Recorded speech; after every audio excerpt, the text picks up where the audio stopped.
Hey y'all, happy hump day. It is Wednesday, 12:52 in the afternoon. Get ready to start my routine. Had to do some other stuff. Got some laundry to do and stuff like that. But I'm like so excited because I'm like almost finished with everything. Uh, anyway, so today, what's going on today? So artist. Today is figure drawing over at the Peach, 7 to 9. Great opportunity to get your drawing skills in. Those of you who have reached out to me before, I know a lot of you have been wanting um, an opportunity to do some figure drawing. So we did have a location. I don't think they do it anymore. I'm gonna reach out to them because uh, if there's two locations with different perspectives, great opportunity to get your skills in. So it's over at the Peach, 3950 Georgia Avenue. It's over in the main gallery. So as you drive in or walk into the facility, the space that's directly in front of you, that's where they'll be at. Limited space. It's $20, I believe, to participate. And basically the $20 is to pay the model. So um, there's that. Now, I mentioned that if someone wants to be a sponsor to sponsor the models for this, it's affiliated with Brass Tacks, and Brass Tacks is affiliated with the No More Starving Artists Foundation. We are the sponsors of Brass Tacks. So if you want to underwrite the models for a couple of months, that would be wonderful. Reach out to me and I'll get you the information. And if you do that, you can donate directly to the nonprofit and we will pay the model on behalf of the group. So definitely consider that as an option. And so reach out to me at which one do I want you to contact? Oh, NMSAF at atbfineartists.com. We do have a um another email which is info at nmsaf.org. You can also email us there, but we've been having some glitches with that email, so that's like this other one is our backup. So either way, reach out to us and I can send you the information on how you can sponsor the models for the live drawing class. Because I know there are people that want to underwrite programming, so this is a way to underwrite programming, and we truly appreciate that. Other thing to talk about with the nonprofit is that we are still receiving submissions for the Artist Ambassador program. I'm going to be sending out, like, I have a nice little group that I've received submissions to, so I'm going to be sending them emails with follow-ups. So, actually, one of my judges asked a great question, and an artist asked a great question. When is the deadline? So, literally, the deadline is not until next February because it's going to be an artist a month from December through March. So that's where we have enough funding for. So just understand that that will be how long it takes. So you may not get picked for December, but you may get picked in February. Who knows? So just keep them coming. Some of the things I would recommend, because some of the artists did not have that, you need to have some kind of presence online for anyone to be able to consider anything. Um, there's a few people who like they sent their CV. They didn't send a bio. We would have rather the bio, but they sent their CV, which is fine. They didn't send any images or anything, so we need to see work. And then like one person sent something for their Instagram. Like everybody sent for Instagram, but some people's Instagram doesn't, it's not concentrated heavy on their art. And how are we supposed to see what you do and what you will be bringing to the program if we don't see any of your art? You know what I mean? So, like for me, I have two Instagram pages. One is concentrated on stuff, like all kinds of different things. So I might be tagged with different groups or different programs or whatever. Um, and then the other one is my art-based stuff. So things that I have done that have to do with my art or do with my affiliation with the nonprofit, all the things that are very art related to me and what I do. So that would be the one that people will look at. So they'll see art, they will see stuff about my poetry. Eventually, they're going to be seeing the promotion of the book that'll be coming out soon. Anthony did the cover already. I'm excited. Um, so yeah, those are the things that we want to be able to see from you as an artist. If we don't see that, it's going to be hard for the committee to consider you as a candidate to participate. Also, remember to put information about what is your plan? Like, what are you going to do? You know, we see you paint. Are you going to do a live painting on site? Are you going to do something that's more interactive where you engage the public? Someone, and I use this as an example a lot, and I'll use this specifically. Nicole Galuccio. She is a painter. We know her for her vibrant works of art. She also does henna. So she did, and I forgot for what program this was for, but she taught henna. It might have been we booked her for I think we booked her for Continuum teaching young artists. So Young Masters is a program we have with and we're gonna talk about Young Masters in a minute. It's a program that we started that we raise money for scholarships to give to young artists going off to college. So we have a Young Masters Day in conjunction with Continuum, where all the uh, artists that participated in the exhibition have an opportunity, and other young artists, could be people from the community that come out for the day, and they get to do some of the workshops and learn different techniques from professional artists. So Nicole taught how to do henna. So she's a painter, but she didn't teach them how to paint. She did something that was more interactive and engaging. And from there, we got her a booking because we found out she did Hannah, temporary, of course. Um, and we got her a booking from that. So she got paid to teach these kids. And from there, she got a booking for something. I want to say it was a Northwood event. She did something there. So you just never know. But we need to know what you're going to do. We can't just go with, oh, I'm an artist and I'm going to do live art. Because live art could be anything. It doesn't necessarily have to be that you're painting live, it could be something a little bit more creative. Anthony's another example. Anthony is you guys know he draws. He is a pencil artist, charcoal artist. But he might do live art doing that. But he likes to do more interactive stuff with the community. So he also has these ethnic mermaid designs that he did, um, where he brings sheets of the work and people recreate or do something with the mermaids that are provided to them. So it's an opportunity for them to add their touch to what he does with his ethnic mermaids. So that's what I'm talking about. What are you going to do? You might be a musician. It might do something where you can do acoustic guitar. So you might play a set or a couple of sets while you're there. That might be it. You may be a poet, and depending on where we have you placed, you might do a couple of sets of your poetry out loud and an opportunity to sell your poetry books. But we need to see something. So, like when we ask, for instance, do you have a YouTube channel?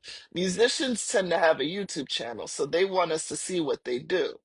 But also, visual artists have YouTube channels, and they might. There's this one guy who does live painting, and he has a whole production, and he has a YouTube channel that we can go and follow some of the events he's done. So we got to see more of that. You just applying and putting your name, your Instagram, and you may or may not have any information on there. And then I don't have anything else from you but your CV. and like a little bit about you, that's not enough for the committee to be like, oh yeah, we definitely want her. One of my committee members, who is one of the Peach members, kind of has his, I told him to hold off because he's like me, he wants to get it going. He may have his one for December lined up already. Um, I told him to hold off until we have, a substantial amount of submissions. He's already got his top six. So that's telling you something. 'Cause he's picky like me. He's got to have his A game in place.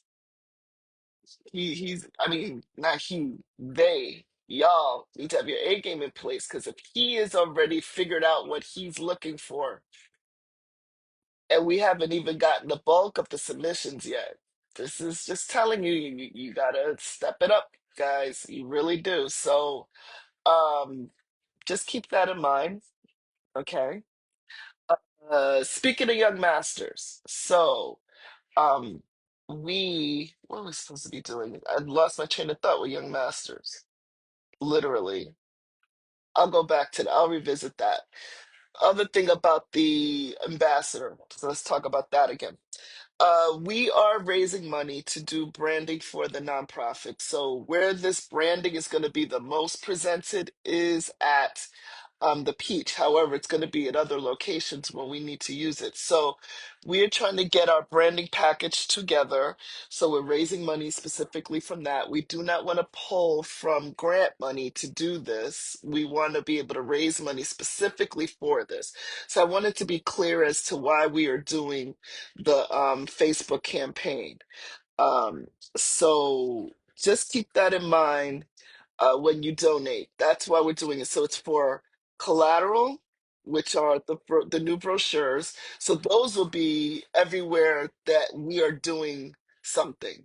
But it's also going to be obviously at the um, art walk. But it's also going to be brought to locations where we do other events. So, like when they invite the No More Starving Artists Foundation to be in an outdoor event, the tent, the table, everything has branding so people know who we are, plus the brochures. So, think about just donating a little something. Thank you to those. There's a few people there's like one person that I saw that donated, and I can't see who it is. So, thank you to that angel donor. We appreciate you. And thank you to all those who have donated so far. But we're only 10% to our goal. And it's not a very large goal. It is $1,500 for the entire package. So whatever you can contribute, we want to have this solidified by November, if at all possible. We want to get that tent ordered. We want to get all the literature ordered. So if at all possible, donate what you can. Those of you there was a few people I saw that donated directly to our nonprofits. I saw some money in the caddy for that. So thank you for those of you who did that. We appreciate you. So now I remember what the Master. So we do this is now turned into an annual event. One of our brass tacks artists, Quinn, is a school teacher. He teaches art. I'm not going to name the school, and I was not saying his last name because I don't have permission to say that. But he did a really great exhibition. He curated his first exhibition at the Peach, um, and money that was raised went to two scholarships for his students. Obviously teaches high school. So they raised $1,000 from the exhibition. So what we started to do, we have a decent amount of money put aside for scholarship that we have yet to use. And we've been trying to figure out a way to, do programming, and things have been kind of slow. Part of the reason is because since we haven't done Continuum in a few years, that's usually where the bulk of the opportunity comes through. We tried to go a different route when we did Boundless, with a very well-known organization. That didn't pan out real well because they just didn't follow through. So like we're trying to give away money and we can't give away money. So Craig McGinnis is the chair of the Young Masters program. He has many hats. He's the chair of the Young Masters program for the No More Starving Artists Foundation. So I pitched to him because we're in the same group chat for Brass Tacks and we're learning about the new exhibition coming up. So participants in the exhibition, a percentage of their sales goes directly to um, the program for the scholarship. And I said to him, I said, well, we have money. Why don't we, start the first, $500 for this, for the scholarship program? And he liked the idea. So we're going to be pledging $500 towards this program for the scholarship through from the No More Starving Artists Foundation.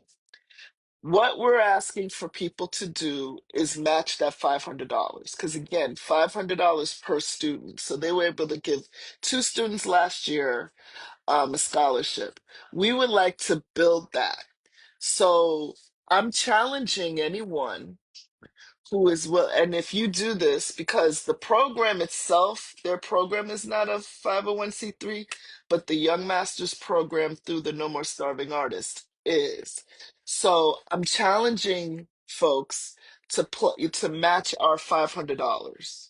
We want more than just our pledge. We want several people to pledge $500 for this program, for these scholarships for high school students who are going to be artists. So putting it out there, I'm going to probably do a whole thing about this and challenging people to donate towards this cause. So if you want to know more information of how you can contribute to the Young Masters program, reach out to us on nmsaf.org. And there's information on there about the Young Masters program and the scholarship program and what it helps. So I wanted to mention that. So again, I'm challenging whoever has deep pockets to match our $500. Pretty much that simple. So there's that. What else is going on? Anthony is running around town today. He will be back and forth from the Peach home as we have things arriving here that he ordered. Those of you remember we had to do some not renovations, but some stuff, and he ordered stuff for the house. So some of that stuff came, so he has to facilitate that. He went and picked up art by accident that he didn't need to pick up for another month. So he's been running around, but he will be at the Peach tonight. Um, I believe from 6 to 9. Definitely from 6 to 9. So the artists again who are interested in doing the live drawing, take advantage of the opportunity. Those of you who want to meet Anthony tonight, maybe purchase some artwork, that would be wonderful. The address is 3950 Georgia Avenue.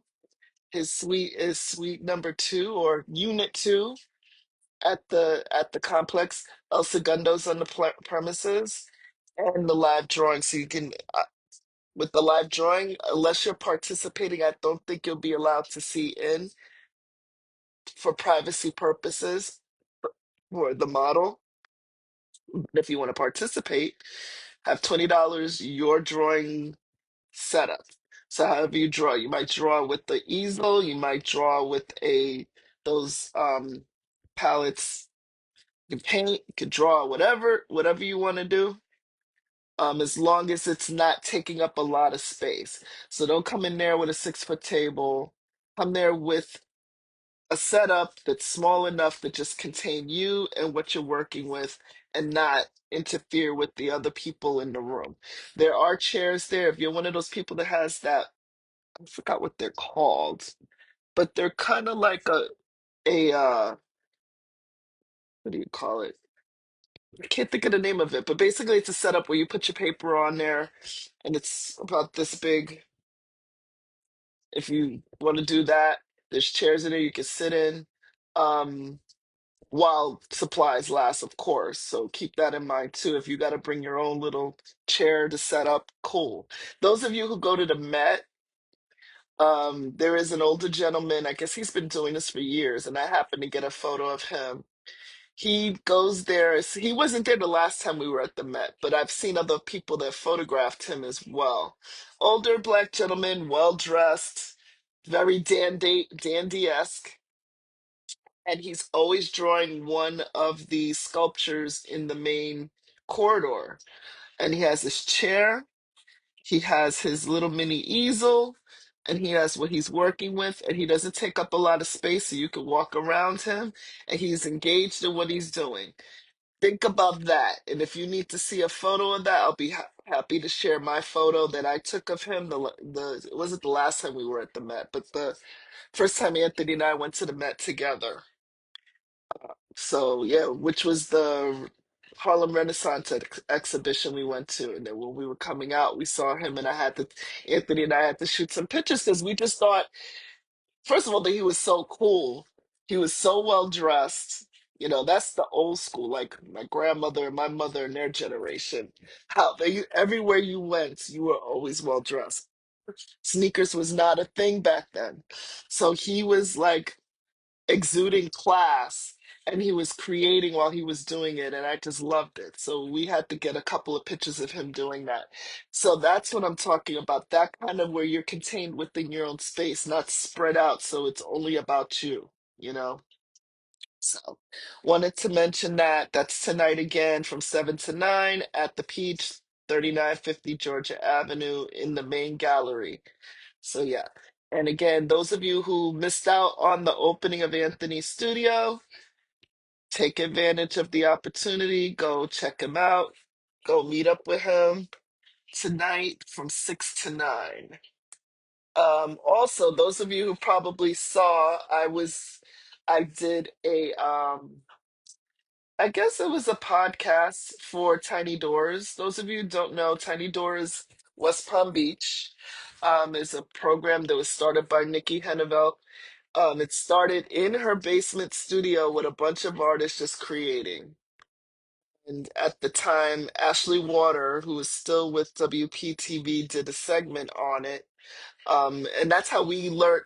I learned about Ashley Walters watching her. I said Walters, when I learned about her art when they did a feature on her about her art while she was still working on WPTV. So she did a segment of what we were doing, and we just all became very great friends. She and her husband are the sweetest people. But going back to Tiny Doors, so I was on the podcast. I guess it's a podcast. I want to call it her podcast, where really Nikki talks about all the things going on within the Tiny Door world, some of the new programming that's going to be taking place, some of the new products she's launching, a very, very creative um business model for creatives to think about, not necessarily doing what she's doing, but coming up with something that's unique to what you're known for. So one of the things I'm really impressed about Nikki with this is that she's created a whole world around this brand. And it started with just us fooling around in the basement with ideas and stuff and paint and all kinds of things. I've, believe it or not, have participated quite a few times. I think I made three doors. One door got stolen or messed up or something happened to it. And then I got to meet another artist and his girlfriend because they saved it, whatever it was. And Nikki was able to touch it up. It wasn't really damaged too much. So it was kind of fast. Oh, I think what it was, somebody was trying to steal it. Now, I'm fascinated that someone was trying to steal something that I created like that. That's pretty funny to me, but okay.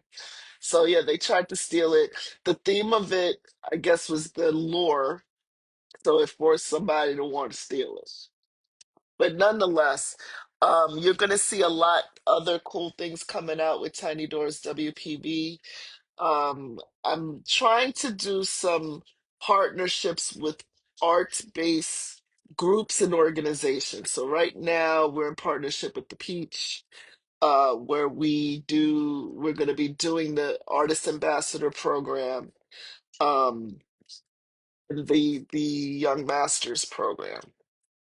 So this is the only way people can get their name out there, is to really find a way to interact with the community. So other thing that's been interesting, and I guess I'll mention this. So, you know, 10 years ago, we did this interview with WPTV, Tanya Rogers, shout out to Tanya, John Favoli, who was one of my clients at Macy's years ago. Um, Shout out to John. And it was because we were potentially going to lose our home. So thanks to Craig and Suzanne Redmond, hey Peter, we were able to save the home because they did a fundraiser. So what, and this goes back to branding and marketing. So Suzanne Redmond sent a fax, I guess, to different networks, and WPTV. Apparently, it was a slow week. Tanya found that fax of that flyer. And I'm gonna be real, because Tanya's black. And she saw a black family. Picture of us and our kids when they were very young is what they used as the model. And she thought, oh, okay. So she came to our home. Suzanne was there. You know, it was like I had to remember myself because it was so fast when it happened. I can't remember. My head's been like, ugh. So she came to the home. She shot us on the porch doing our art. Anthony was doing his art. I had another section I was working on, the series of um I guess they were dancing ladies, or one of the series. Maybe it wasn't Dancing Ladies. I can't really remember, but she was shooting footage of me painting, and then Suzanne came and she interviewed Suzanne. So they did a snippet um of me crying. You know, I don't like crying in front of folk, but it was so overwhelming. I'd done so much, and it got to me. So they came back to the community 10 years later, down at the Esperanza Center down on the corner, which helps community people, I'll say, with needs that they may have. So they came over there, let's hear it. And I was like, oh, Tanya's here. Why don't we, like we were going to talk about something with the community that we wanted to see a change or whatever. But I wasn't feeling that. But the director's husband really pushed us to come. So we went, and Tanya was there interviewing somebody else, and I said, you know what? And they were like, oh, so they ask you, so what are you going to talk about? And on the spur of the moment, I said, because I had that CCE mind going where, you come up with an idea really quick. And I said, well, ironically, it's been 10 years since Tanya did an interview on us, on our house, right in the middle of this block. We almost lost that house. And since then, we started the No More Starving Artists Foundation because I pledged that if I was able to save my house, I was going to find a way to help the artist community. And I talked a lot about how we did a couple of other fundraisers leading up to the big one. And some artists that we didn't even know came to our house, bought like some things that we were selling to raise the money. And they were like, they saw that we had like some attorneys there, and they were having conversations about the process and, you know, not to worry and all this stuff. And one of the artists came to us and said, I'm just curious to how you were able to do this. And I'm like, do what? She's like, well, you have these attorneys here explaining to you all these different important things about how to save your house. I wish I had that when we lost our house. And I knew of these artists. I didn't know them well, but I knew them enough that I've seen them around town. And they always seemed so well put together, like nothing was going on. I had no idea that a couple of years prior, they had lost their house. And I was like, wow, I just, we just network. We just, build relationships. And from there, that gave me the signal in my head.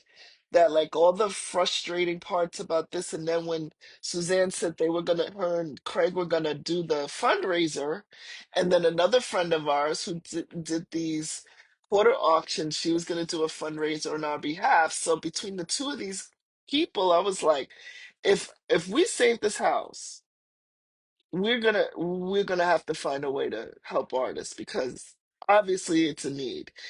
Yeah, artists need to know where to hang their work and sell their work. That's inevitable. Yeah, there are artists that need to know, get a gig to perform. That's inevitable. Um, but they need information, they need opportunity, they need access. And if I'm able to do this, I will start this nonprofit. And meanwhile, the person who later became our lawyer had been nagging me to do it too. And she's like, Trina, you have a for-profit company, but yet you're doing a lot of nonprofit stuff. You're doing stuff that's community based. You need to figure out a way to get out of your own way and start a nonprofit. And I was like, I don't want to start a nonprofit. So fast forward to the interview. Um, I told Tanya, basically that's why we felt it was necessary to come and speak to her. Because a lot of times you hear a story and then people know us from one thing, might know us from something else, and there are people that probably watch that interview and they probably are like, well, I remember they were talking about this other family that was going to lose their house. Whatever happened with them? We heard that they were going to do a fundraiser. What happened with the fundraiser? And we never, we've done many interviews about many other things. We've partnered with other groups and done interviews about Continuum and, all kinds of stuff. But to hear that because of our situation that it spearheaded an idea that turned into something else. And the idea of the title literally came from a conversation I had with another artist years ago, who now has since moved out of the area. He moved out of the area, out of Palm Beach County a while ago, but then he moved out of the South Florida area recently. But he and I had a discussion about we're so sick and tired of people using the term starving artist as the way to describe an artist, and we got to get in people's heads that no more starving artists is what we're trying to do. And that's something that just stuck in my head forever. So I started this little group, and it was like an information group on Facebook where people share when they're doing stuff or if something comes up for an art group. But the foundation came about because directly linked to our crisis, our hardship, so to speak. So what's interesting is that since the second follow-up interview, that they pieced together the two interviews, we were sitting in a restaurant and this man looked at me and he smiled and I smiled back. I was like, okay, Anthony and I sitting there and I smiled and I kept going. So then right after, a woman that turned out to be his wife was like, you that couple who was on the news, the artists? So we were like, yes. And then it dawned on me, I guess that's why the husband looked at me and smiled. I mean, we have a distinct look. If anybody, Anthony and I, when we go out and about, Anthony and I are both very gray in certain areas, but Anthony always has this cool hat on, and I always have this little thing of gray. So if we're together, it's easier to identify us versus when we're apart. I don't know I guess for Anthony is because he's lost so much weight, he looks considerably different. He doesn't look that different, but he looks different compared to back in the day. He was a little more buff. You get older. In my case, women put on weight, men shed weight. So he's lost some weight, and I've gained some weight. So, but still, us together, we still look. We're memorable when we're together. So that was funny. We've had that a couple of times since that interview. So thank you to those who have acknowledged it, and understand what our role is and why we do what we do. The other thing I wanted to mention is that they want to do another follow up. So I reached out. There's like one person I specifically reached out to because I really feel like they're the epitome of what we were talking about when we were thinking about this organization. There were other artists that I thought about, but that particular artist was the only one that took full advantage of what we were trying to do. And they got the assignment, they got the memo, and they utilized every avenue.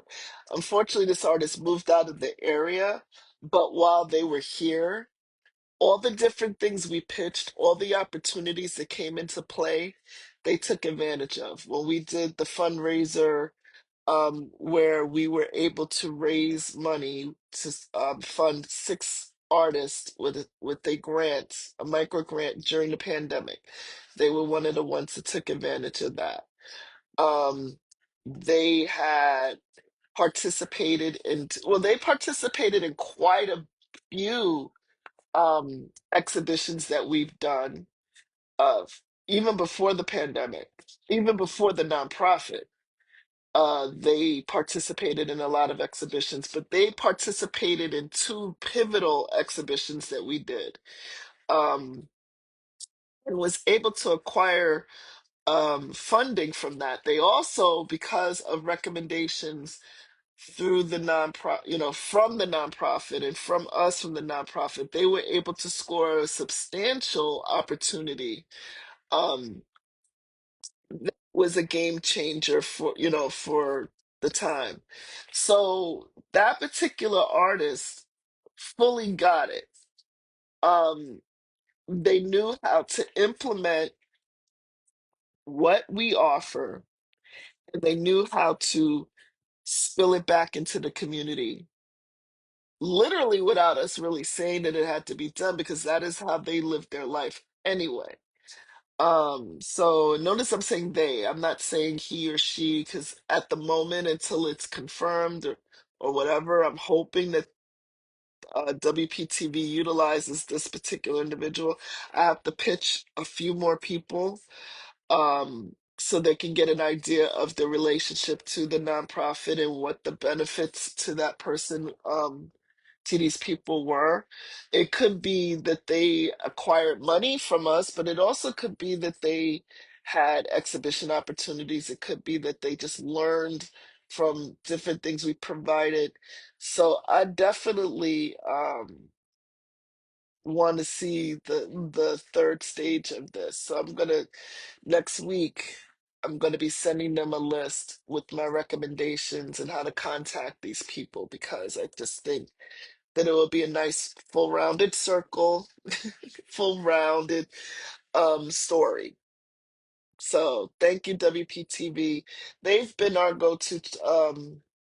I mean, I watch all the different ones, but they've been our go-to from day since I've moved here. I don't know what Anthony was into. I know since I moved here, they're the ones that I always got my information. They're the ones that I watch when we're going through um hurricanes and stuff. So there's several different weathermen that I've watched over the years. One that I reconnected with online, who had since left the channel, but still another one. I mean, there's a lot of reporters from that channel that that I built like a real relationship with outside of their what they do on the news. And part of that is a level of respect. I'm going to shout out another reporter. And the reason I'm shouting out these reporters, Ashley for one, is because they're the old school, like real journalists that I respected thoroughly. Ted White was another one. I remember when we were living in our second apartment, when since Anthony and I got married. And somehow Ted got information that Anthony was an artist. And they used to have a segment during the holidays, during Christmas holidays, where they had like plugins, where they would just do a feature about some random thing, random person, random thing. So he reached out to us and wanted to interview Anthony about his art. But instead of shooting it, because Anthony didn't have any exhibitions going on at the time, he had his regular 9 to 5 job. Um, He didn't have any studio work going on. He didn't have an exhibition going on. They just wanted to talk about him as an artist. And they wanted to come to our house. So it was like right during Thanksgiving holiday that he came to shoot the footage. And it was myself and my nephews and a whole bunch of us. And we had to go into, all of us had to cram into my son's room so they could stage the area for Anthony to do this interview. And it was really bizarre. And I would love to know what the footage of that is. My kids were still very small at that time. And we didn't know when it was going to air. We just knew it was going to be during the holiday season. And I respected Ted so much because he always, whether he was able to make an interview with us, because, as he said, I would love to interview you guys about another event you're doing, but if somebody gets killed over, like, a mile away, that's the one that they're going to send me to. And I always laughed about that. But I really respected that Ted wanted to know about what Anthony was doing. You know what I mean? Like, who is he as an artist? What is it that he does? And like I said, we're going years ago. If they still got that footage, WPTV, I would love to know where it is, and I would love to see it. Because I know Anthony probably had his chubby cheeks then. Um, like I said, our kids were babies, so we didn't have the kids or me on the segment, but I would like to see what Anthony looked like then. That would be freaking cool as hell. But he would shoot stuff like that all the time, just getting to know the people from the community. And that's the kind of stuff that I miss. We got a lot of stuff going on and a lot of stuff. It's good to have some of those feel good stories, and it's good to be affiliated with that. I know a lot of y'all want me to see like all this other stuff, and I get DMs about things that I already know, quite frankly. Like, I'm going to be real. A lot of this stuff impacts me directly for different reasons. I don't need somebody else sending me some other footage about some other thing about anything politically related. I really don't, you know. And it's usually someone who doesn't really realize that even though I don't talk about it or I don't display it or you don't see it in my work or whatever, that yeah, I already know. I already know. So I miss the days, and I'm not saying not to ignore that, and I'm not saying to negate that. What I'm saying is, I just miss the days of the basic Ted White, Ashley Walters type interviews where they're interviewing not for anything other than just because. There's no big event. There's no granted the one with Tanya Rogers was important because it was about a family potentially being unhoused. Is that the right word? So, that was important and she still does great work. But the one thing that I appreciated about what Ted and Ashley did was that they were in the community just showing who's in the community. There are artists in your community that are just doing great work just because, you know? So we need kind of more of that. We do. Um, if that's possible. Last thing I'm going to talk about real quick. I don't normally do a lot of talks about when someone dies. I kind of keep that emotionally to myself. But we lost really two great people in the last week. Diane Keaton and D'Angelo. We lost a lot of great people, don't get me wrong, but these are two people that impact me personally. So with Diane Keaton, I loved her acting, yeah, but since I was a kid, always appreciated Diane Keaton to this day because of her style and the way she dressed. I was always that oddball who dressed a little bit eccentric. around my friends. My friends, for the most part, we were into their fashion, but I always had to do something extra. I've kind of gotten away from that. I kind of stepped it up again during Anthony's opening, where I was like, you know what, I didn't go crazy, but I did, jazz it up a little bit. Some people were joking me about my boobage, but that's okay. But I always appreciated her style. I was a hat person. I still am a hat person. Um, like that she kind of morphed feminine with masculine style in her clothing and the way she dressed, just from like I said, from jump. So when Anthony showed me she passed, I was really sad. I was like, just recently remember her doing an interview, and I was commenting about the jewelry she had on and the cool hat she had on. I just always appreciated that. So the other person was D'Angelo. Now, D'Angelo, I know a lot of y'all, when you hear D'Angelo, you think of that one video where, he barely had anything on. And yeah, he looked good. But I just always appreciated him for the artist that he was. He wrote songs that transcended a lot of other people's style of thoughts. Um, and sadly, he went through a phase because when his second album came out, which was both albums were amazing. The first two albums were fantastic. People didn't respect him anymore because they objectified him. And as a black female who has time and time again been objectified, I found it to be kind of disrespectful. And what's funny with me, like some women will be like, oh, he's a guy. He should be, we get it all the time. He shouldn't be criticizing when women find him so attractive. He should be grateful. But when you're an artist, and that just happened to be something that his team wanted him to do. He didn't want to do that. But when you don't have that kind of control, you want to be able to control your work, but your likeliness or the way you look, the way the image of you is, sometimes you don't have that control. And people didn't respect him.